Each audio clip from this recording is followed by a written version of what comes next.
Bienvenidos a nuestra segunda clase de este curso de prevención en suicidio. Habíamos hablado en la clase anterior de que en realidad como el suicidio, cada suicidio es particular y singular, podríamos hablar de los suicidios, ¿no? Prevención de los suicidios. En esta oportunidad vamos a trabajar específicamente, voy a compartir pantalla, vamos a trabajar específicamente acerca de la teoría de la crisis y cuando una persona está en crisis, y vamos a hablar un poquito también de la legislación. Bueno, la ley nacional que regula, digamos, esta problemática, o que entiende esta problemática, es la 27.130, es una ley nacional, y la provincia de Neuquén adhirió con la ley 30.089, perdón. 3.089. Se me fue un solo además. Bien, el artículo 4 de esta ley establece que este trabajo se debe hacer de manera interdisciplinaria e interinstitucional, y el organismo que trabaja y que entiende, digamos, en la aplicación de esta problemática de salud pública justamente es el Ministerio de Salud. Y en nuestra provincia la Subsecretaría de Salud, es decir, cada uno de los hospitales públicos de la provincia. Se tiene que capacitar, se tiene que desarrollar servicios asistenciales y también la promoción de redes de apoyo. Organizaciones de la sociedad civil, ¿no? Distintas maneras de abordar esta problemática. En relación a la prevención, como les decía, se tiene que desarrollar programas de capacitación en distintos ámbitos educativo, laboral, recreativo, en contextos de encierro, campañas de concientización, que en realidad las campañas tienen que ver con, más que hablar de suicidio, tienen que ver con honrar la vida, con promoción de la salud, ¿sí? Recomendaciones en los medios de comunicación, es decir, cómo se aborda la noticia de suicidio, que no sea amarillista, que no se lee tanto énfasis en el diario, que no se muestren imágenes explícitas, que no se difundan los medios o los métodos a los cuales las personas arriban al suicidio, etc. Y también habla la Ley Nacional de habilitar una línea telefónica que en la ciudad de Neuquén, el 0800 222 2223, creo que es. Igualmente después se los voy a dejar en la plataforma, es ACUCADES, es un 0800 nacional que trabaja en nuestra provincia, tiene acá la base, y ellos trabajan en situaciones críticas de suicidio. Y también la ley nacional nos habla en el artículo 8 que las personas tienen derechos garantizados en su atención, en su tratamiento, rehabilitación y reinserción social. También se establece el artículo 10 que se elabora un protocolo de atención a pacientes con riesgo suicida. Cuando se trata de niños o adolescentes, esta situación hay que comunicarla a la Secretaría Nacional de Niñez, ¿no? Para ver qué es lo que está operando en esta familia, en este contexto del niño, que lo lleva a tomar estos comportamientos.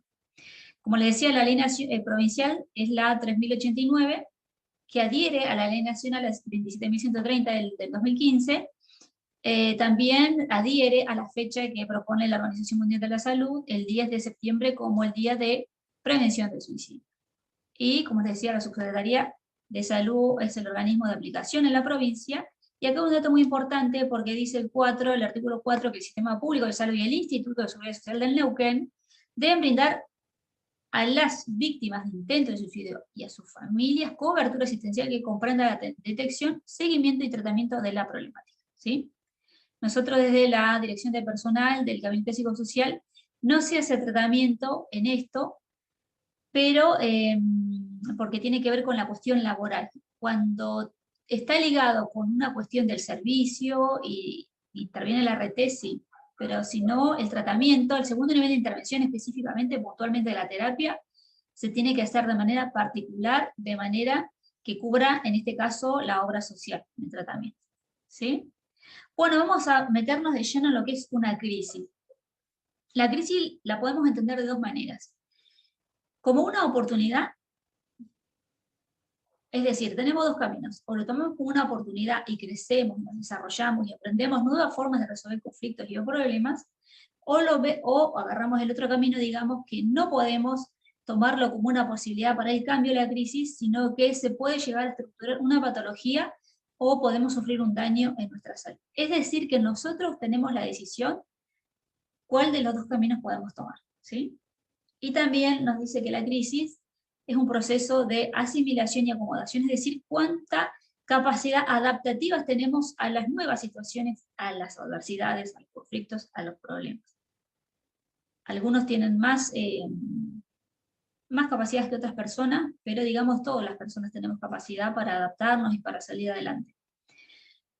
¿De qué está compuesta la crisis? ¿Cuáles son las etapas de la crisis? ¿Cómo arranca? Arranca con un suceso precipitante, como les decía en la clase pasada, un hecho que aparentemente es aislado, que viene como a derramar este vaso que está bastante lleno, que es un proceso de acumulación, que es un proceso de construcción de la destrucción, de este proceso de autoaniquilación, como veíamos en la definición de Scheidman, que este proceso de autoaniquilación es un proceso que es pluridimensional, es decir, que no podemos atribuirle a un factor que eso fue lo que generó, o a una causa que generó el suicidio, sino que decimos desde la Organización Mundial de la Salud, entendemos el suicidio como un fenómeno que está multideterminado. Entonces, el suceso precipitante, ¿cómo arranca la crisis con esto? Un vaso que se empieza a llenar, una persona que empieza a acumular tensión, empieza a acumular estrés, empieza a acumular mini crisis, si se quiere, y por un hecho que puede ser disruptivo, que puede ser inesperado, es la gota que rebalsa este vaso. ¿Y esto que produce este suceso precipitante? Es como, se caracteriza por ser disruptivo, es como que nos dan una cachetada, como algo que no esperábamos, que nos saca de las coordenadas, entonces nos produce desorden y negación, ¿no? Decimos, no, esto no me está pasando a mí, esto no es verdad, esto no. Lo primero que hacemos es negar lo que está pasando. Y eso, como les explicaba la clase anterior, es una forma, un mecanismo que tiene nuestra psiquis para poder amortiguar el impacto emocional. Por eso cuando hay tragedias, por eso cuando hay este tipo de eventos, un suicidio consumado, las personas lo niegan. La primera reacción lógica de una persona que registra salud es negarse al hecho. Es la forma que el organismo tiene para poder amortiguar el impacto del suceso. Entonces la segunda etapa es la intrusión, cuando ya estamos frente al hecho, y la translaboración tiene que ver cuando empezamos a asimilar esto que nos pasa. ¿No? Cuando empezamos cuando el corazón, cuando los sentimientos, los pensamientos, se empiezan como a incorporar y empezar como a conectarse, y empezamos a asimilar esto, que al principio negamos, y ya como lo empezamos a translaborar, ¿sí? Empezamos a hacer esta gestión emocional. ¿Qué me pasa? ¿Por qué me pasa esto? ¿Por qué me pasó? Las cosas se dieron así, etcétera, etcétera, etcétera. Y la última etapa de la crisis es cuando nosotros logramos incorporar este suceso, este hecho precipitante en nuestra vida. Es decir, que lo empezamos a afrontar la crisis. Acá tenemos que tener en cuenta dos cosas, que en primer lugar, cuando uno se interviene en una crisis, tenemos que tener en cuenta que hay dos tipos de terapia.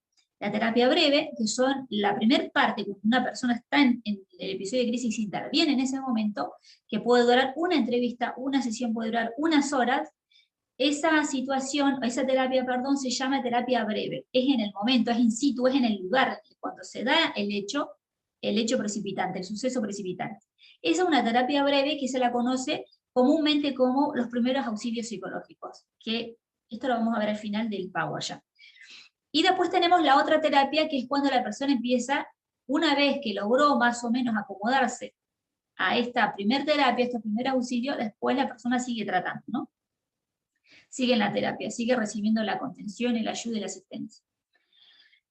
Entonces, bueno, acá decimos que en la terminación la persona identifica sus sentimientos, los ha expresado y se comienza a reorganizar, empieza como a continuar con su vida la persona, ¿no? Después que se acomoda a este suceso que le impacta y que le mueve toda la estructura. Entonces, decimos, la crisis es igual que el estrés. A veces nosotros decimos, ay no, estoy en crisis, ay no, la verdad que me siento estresado. Bueno, no son lo mismo, pareciera que es lo mismo, pareciera que todo nos llena, parece que todo nos desborda, pero no. Lo que tenemos que entender es que el estrés, podemos tener situaciones, nos podemos sentir estresados en el día, son situaciones, el estrés, que se perciben como negativas o que me amenazan, ¿no? Y la crisis tiene que ver con algo mucho más profundo, que impacta mucho más y que incluso requiere asistencia, requiere auxilio psicológico, que tiene que ver con el desborde emocional. Es una situación que impacta, es algo disruptivo, no lo esperaba, ¿sí? Como puede ser en este caso un intento de suicidio, una autolesión, o un suicidio consumado. Ya estamos hablando de cosas mucho más graves, ¿sí? Entonces, recordemos que en esta clase estamos trabajando sobre el suceso precipitante. Esta primera escucha no va a resolver la crisis, pero se trabaja en el enfrentamiento inmediato. Es decir, a mí me impactó ya, ¿cómo hago yo para contener a esta persona? ¿Cómo hago yo para abordar esta crisis? Mientras más rápido se hagan los auxilios psicológicos, más efectiva va a ser la intervención y la resolución de la persona. El que interviene de afuera no es que traiga la solución, sino que le permite a la persona poner en palabras eso que tiene, eso que le pasa. Y cuando hay otro que escucha, cuando hay otro que está emocionalmente disponible, uno pareciera que empieza como a hallar un poco más de sentido, tiene como más orientación en la situación, ¿no? Bien, vamos a trabajar sobre la tríada vulnerabilidad, riesgo y amenaza. Dijimos la clase pasada que todos en algún momento nos sentimos vulnerables. Tiene que ver con una cuestión interna, ¿no? Es producto del aprendizaje. Cuando es endógena, porque es interna, relativamente resistente al cambio. Cuando nosotros, por ejemplo, vulnerabilidad, nos cambian de destino, tenemos situaciones nuevas, son cosas que nos generan ansiedad, son cosas que nos generan que nos sentimos vulnerables. ¿Por qué? Porque son situaciones nuevas, desconocidas, tenemos miedo, tenemos ansiedad. La vulnerabilidad es latente, no se observa, o sea, yo no vamos por la calle diciendo, mirá qué vulnerable que está, mirá, no. La vulnerabilidad no la podemos observar muchas veces. Si la persona a veces no llora, la persona no lo expresa con palabras, es muy difícil saber que una persona se encuentra en una situación de vulnerabilidad. O cuando usted ve a una persona que está ensimismada, o que le pregunta, no, la verdad que me siento mal, bueno, no, ahí estamos pudiendo observar que la persona se encuentra vulnerable, pero si no, no nos damos cuenta. Y la vulnerabilidad está muy relacionada con situaciones de estrés. ¿El estrés por qué puede venir? Por estos sucesos que decíamos, que son percibidos como negativos, como indeseables, y también la vulnerabilidad tiene que ver con la acumulación de sucesos menores. Yo empiezo a juntar, ¿no? Y esto es en detrimento de mis capacidades de afrontamiento, en detrimento de mi capacidad de resolución. Parece que cada vez tengo menos capacidad para afrontar esta que se me está juntando. ¿El riesgo qué es? Alude a todas aquellas variables empíricamente asociadas con el aumento de la probabilidad de estructurar una patología o producir un evento. Es decir, yo estoy más probable a que me pase algo.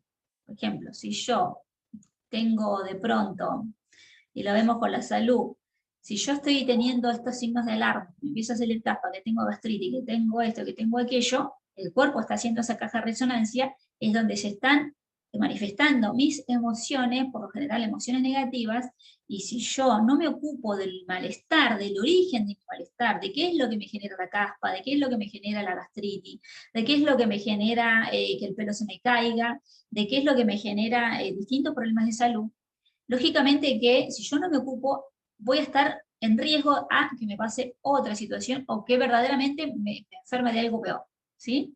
Entonces estamos como que el riesgo aumenta. A mayor vulnerabilidad, mayor riesgo, ¿sí? El riesgo crece más y se puede estructurar o producir un daño en la patología. La crisis se desarrolla, en principio, cuando la amenaza, vieron que hablábamos, vulnerabilidad, riesgo y amenaza, ¿no? Estos como tres van de la mano. La amenaza es percibida, ¿no? Ahí se desarrolla la crisis. Cuando hay algo que yo siento que es amenazante, se me desarrolla esta crisis, ¿no? Estoy como vulnerable, estoy como que no estoy pudiendo resolverlo, me siento vulnerable, la probabilidad de riesgo empieza a subir, mis capacidades de enfrentamiento empiezan a disminuir. Entonces, cuando nosotros percibimos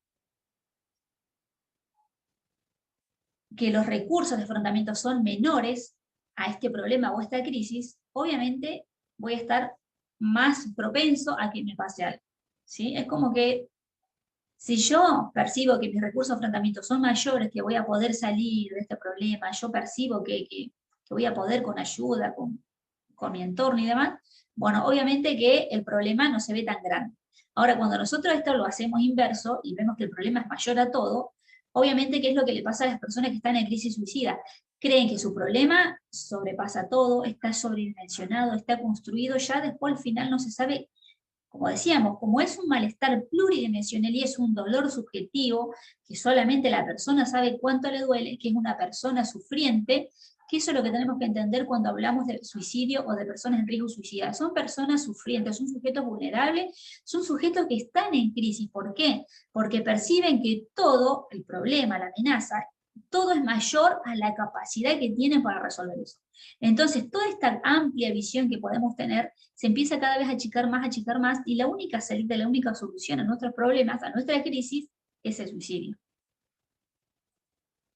Entonces, cuando nosotros evaluamos el riesgo, tenemos que identificar qué es amenazante, qué es lo que nos amenaza, por qué nos sentimos amenazados, en qué contexto es, en qué circunstancia, cuándo, dónde, con qué personas, en qué situación, y que evaluar no significa que lo vamos a evitar, sino tenemos que identificar para actuar, para ocuparnos, para desarrollar estrategias.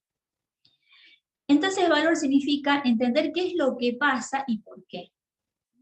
Decíamos que a veces lo que para mí es un problema, para otra persona puede no serlo, y para la otra persona es un problema, para mí puede ser una pequeñez, puede ser un poroto, puede ser insignificante. Pero estamos hablando de entender qué piensan, qué les pasa a estas personas que están en crisis suicida. Desde ya tenemos que entender que es una situación que la está sobrepasando, que está colapsando sus capacidades de afrontamiento, de resolver ese problema, que hoy ya no es un problema, es mucho más, es una crisis, lo ha desbordado emocionalmente.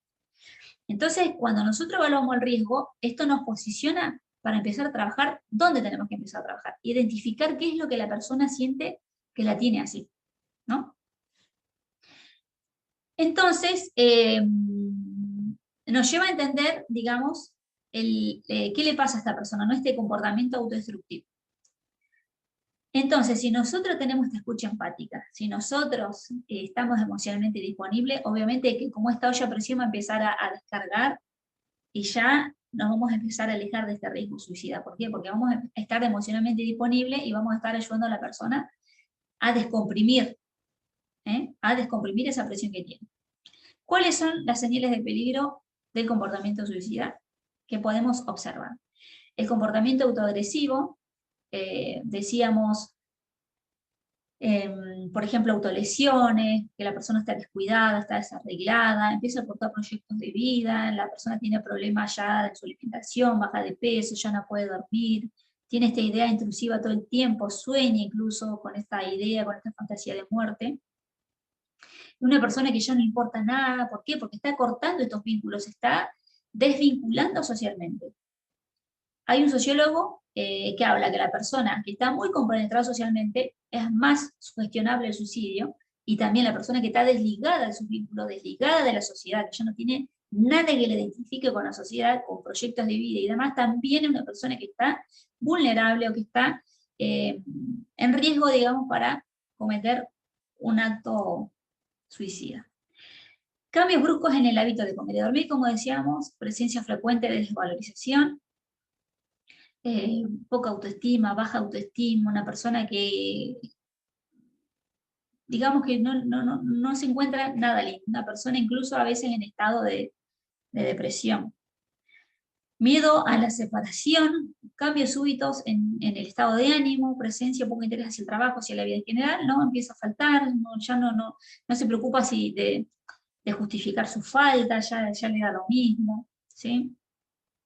Pérdida ausencia de amigos, se empieza a distanciar de todos sus vínculos, incluso estando con su familia, empieza como a evitar el contacto, evita las charlas, evita compartir cena, la persona por lo general ya empieza como a aislarse y a estar más encerrada, más en su habitación, o sale y está sola, deambula. Pérdidas recientes importantes, ¿no? Que cuando un ser querido se va, cuando una persona incluso ha consumado suicidio, acá los sobrevivientes hay que tener alerta, como veíamos en la clase anterior, que están considerados dentro de los grupos de alto riesgo. Esta idea de la obsesión por la muerte o pensamientos recurrentes a ella. Es decir que, acá tenemos que hacer una distinción. La muerte es parte de la vida. Socialmente, culturalmente, nacemos, vivimos, nos desarrollamos y también morimos. Todas las cosas tienen una vida útil. Pero ahora es la conciencia de saber de que yo algún día voy a morir porque no somos eternos, y otra cosa es estar obsesionado con esta idea de muerte y fantasía con la muerte, y elaborar este plan, y cómo me imagino que no que me voy a morir, sino me imagino que me voy a matar. Por eso son dos cosas distintas. Esto que decíamos en la clase anterior, repartir objetos de valor, ¿no? Son signos de alarma, son signos de que hay algo que no cierra, ¿no? Realización de cartas despedidas, hoy está muy en boga el tema de las redes sociales también, hay mensajes en las redes sociales, Facebook, WhatsApp, en los estados, en Instagram, Twitter. Presencia de sentimientos de desesperanza o desilusión. Bueno, ¿qué se tiene que hacer? Acá no sé si ven bien la pantalla. ¿Qué se tiene que hacer? Bueno, a ver, me acerco un poquito. Como decíamos en la primera clase, la persona que intenta un suicidio o que se logra consumarlo no es ni valiente ni cobarde, ¿no? Entonces tenemos que referirnos al suicidio como un hecho y no como un logro. Después tenemos que trabajar en resaltar las alternativas que tenemos al suicidio, ya sea mediante información, la contención, redes de apoyo, redes comunitarias, qué recursos tenemos en la comunidad para buscar ayuda, grupos de autoayuda, sesión o terapia particular, cuáles son las cosas o prestaciones sociales que tenemos desde el instituto, etc. Aportar información sobre los factores de riesgo. ¿Cómo nos damos cuenta cuando una persona está en riesgo suicida, cuando está en una crisis suicida? Hoy si hablamos de crisis ya vamos a tener una idea más acabada de que la persona está desbordada. Nosotros capaz que minimizamos lo que le pasa al otro, ¿por qué? Porque nos resguardamos a nosotros mismos, porque si nos ponemos a pensar que realmente la persona está en alto riesgo, esto a nosotros nos demanda un compromiso. Entonces a veces minimizamos por ignorancia, por falta de información, decimos, no, pero ¿qué va a hacer si este siempre anda así, siempre boconea, siempre está diciendo lo mismo, nunca hace nada, así, bueno. Entonces de esta manera nosotros, si hoy ya nos posicionamos frente a esta temática con un poco más de información, vamos a saber que no es un juego lo que la otra persona le está pasando, que es un sujeto sufriente, es un sujeto que le duele la existencia, y que no puede identificar qué es lo que le produce ese dolor. Por eso la importancia de buscar ayuda profesional para identificar estos factores que están empujando a la persona al suicidio para poder trabajar sobre eso y descomprimir la situación, sacar a la persona de la crisis y hacer el tratamiento correspondiente y si la persona necesita estabilizarse emocionalmente con ayuda de psicofármacos, también tenemos que buscar ayuda en un psiquiatra.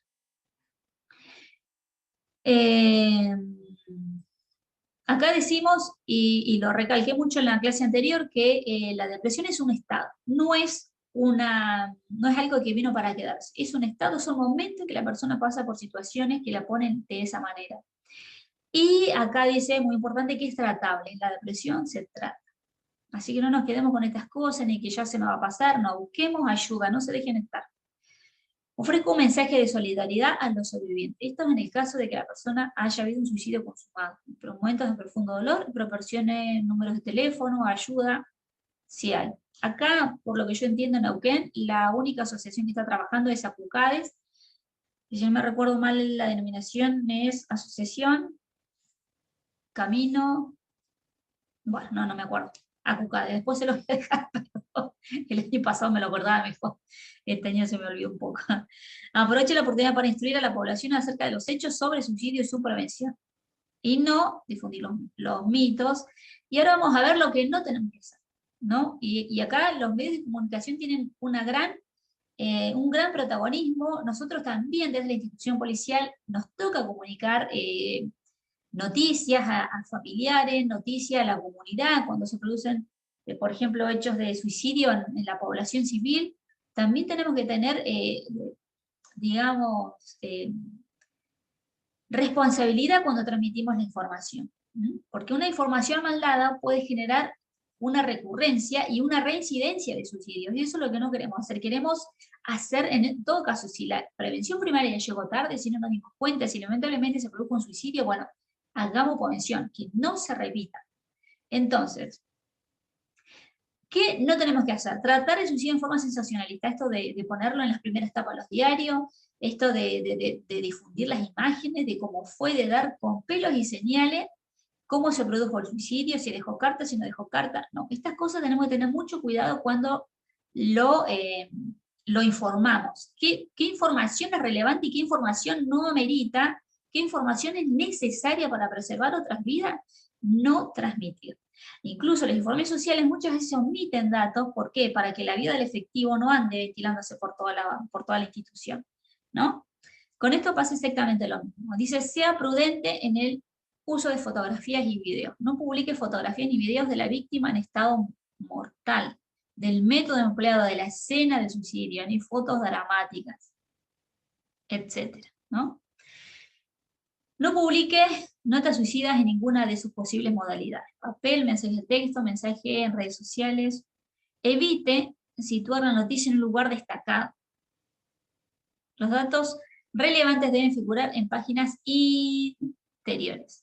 Evite informar sobre detalles específicos, lo que decíamos antes. Evite aportar información detallada sobre el lugar. No glorifica a la persona que se ha suicidado, es lo que siempre decimos. No es cobarde ni no es valiente, es una persona que sufre, una persona sufriente. No presente el suicidio como algo normal, obviamente no es algo normal, es una situación que es un problema de salud pública y que nos tenemos que ocupar. Y bienvenidos a estos cursos para eso. No presente el suicidio como una solución a los problemas. Estamos diciendo de que la persona tiene visión de túnel. Nuestro desafío es sacar a la persona de ese estado, ganar tiempo para que no llegue a consumar su planificación, a esta planificación del plan del suicidio, y también necesitamos mostrarle a la persona de que sus recursos de afrontamiento son mayores que sus problemas. Obviamente que todo esto requiere tiempo, requiere asistencia, requiere tratamiento. No utilice estereotipos religiosos o culturales. Eso también tenemos que tener cuidado desde dónde nos paramos para intervenir. No exponga la conducta suicida como una respuesta comprensible al cambio social. La justificamos, ay, claro, y pobre, lo dejó la mujer. Y sí. No. No tenemos que justificar bajo ninguna circunstancia el suicidio. No culpabilizar. Esto lo vamos a ver más adelante en los otros encuentros, sobre todo en el último encuentro, en el encuentro que vamos a tener de duelo por suicidio, que muchas veces las personas se sienten culpables. Eso lo vamos a trabajar en el último encuentro, ¿sí? Evite las repeticiones justificadas de noticias sobre suicidio. Bien. ¿De qué hablamos y cómo le hablamos a una persona en crisis? Acá vamos a trabajar los primeros auxilios psicológicos, ¿sí? Tenemos que escuchar a la persona atentamente. No la interrumpamos, no la juzguemos, no hagamos comparaciones. Pero no sabés, el otro le pasó esto, no, pero a mí me pasó, no. No hablamos de nosotros, estamos disponibles para el otro, escuchamos al otro, dejamos que el otro se exprese. Ustedes tengan en cuenta que la persona está desbordada, necesita respirar, necesita aliviarse, necesita sacar eso que tiene adentro. Escuchen a la persona. Hable de lo que la persona quiere hablar. No aprovechemos para decir, ¿y hace cuánto? ¿Pero por qué? Viste que yo te conozco hace años y cuando te pasó otra cosa que por ahí no tiene nada que ver con lo que la persona hoy está sintiendo, con lo que hoy le está pasando. Entonces hablemos de lo que la persona nos está hablando. No removamos el pasado, no nos pongamos a chusmear. Eso no es profesional. Si no, hablemos de lo que la persona nos está contando en el relato. Tomémoslo en serio, no nos burlemos, no nos riamos, ¿no? Ayudarle a la persona, si tenemos esta capacidad también para ir identificando lo que nosotros vamos escuchando, cuál es el problema o los problemas, usemos la palabra de la persona. ¿Y qué es lo que hoy lo angustia? ¿Qué es lo que hoy es amenazante? ¿Por qué es amenazante? ¿En qué contexto? ¿Quiénes son los que están involucrados? Nosotros hablábamos en la primera clase de que no es si bien es una decisión personal quizás que se toma, pero hay todo un contexto que también empuja al suicidio. ¿Qué es lo que le genera miedo o angustia? De esta manera la persona lo pone en palabras. Cuando nosotros identificamos, ay, me duele esto, ya sé qué tengo que hacer para el dolor de cabeza. Me tomo un paracetamol, me tomo un ibuprofeno, pero cuando es un malestar pluridimensional que no sé qué es lo que me duele, es muy difícil. Ahora, cuando yo puedo decir, esto es lo que me tiene mal, ya es un primer comienzo positivo para ocupar, para empezar a resolver, para empezar a activar. Jerarquizamos los problemas según la prioridad. Paso a paso. Vamos con lo que podemos hacer. No le vamos a decir a la persona, bueno, mira, vas a trabajar un año y vas a hacerlo de todas las cuentas. No, vamos paso a paso. ¿Sí? De los problemas más angustiantes a los menos angustiantes. Ayudémosla a pensar en soluciones concretas y eficaces, pasos cortos, y que la persona lo pueda realizar. Esto nos ayuda a ganar tiempo y reducir el riesgo de muerte. Busquemos redes de apoyo, no nos quedemos en que me lo contó a mí nomás, no. Si yo no tengo todas las herramientas, busco ayuda. Mira, ¿sabes qué? Mi compañero, mi amigo, mi vecino, mi hijo, mi esposa, le está pasando esto. ¿Sí? Y no nos quedemos con la persona. Si necesitamos contarle a la familia extensa, a los padres, a los hermanos, a los sobrinos, quien sea que sea referente significativo, estas personas vitaminas que nos hacen bien, no personas tóxicas, personas vitaminas, las que nos hacen bien, las que nos nutren de cosas positivas, y bueno, vamos a ellas, pidamos ayuda. La persona no tiene que estar sola. La persona necesita sentirse amada, necesita sentirse querida, necesita que la necesiten. Necesitamos decirle, te necesito en mi vida, no puedo vivir sin vos, te necesito, pero no por una cuestión de celo, no por una dependencia emocional, sino para volverla a la persona que se vuelve a tomar de la vida. Así que no confundamos ahí, no manipulemos, no confundamos.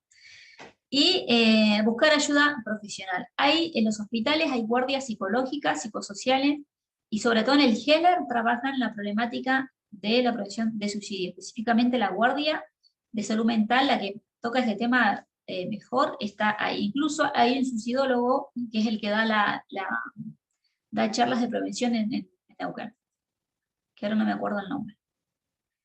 Entonces estamos viendo los primeros auxilios psicológicos. Se trata de una intervención in situ, es decir, miren ustedes cuánto podemos hacer con una escucha empática. Un montón. No necesitamos plata, no necesitamos... No, en la primera situación, porque por eso tiene que ser una oportunidad. En la primera oportunidad que tenemos, miren cuánto podemos hacer. Se trata de una intervención en el lugar, en general una sesión, una entrevista. El contacto empático, escuchar, aceptar y entender, no, pero ¿cómo vas a hacer eso? Pero no te da vergüenza, pero mira qué ridículo, qué ridícula. No, no tengo que juzgar. Tengo que escuchar, tengo que aceptar a la persona, me tengo que meter en sus zapatos. No me voy a meter completamente, pero por lo menos la voy a entender mejor.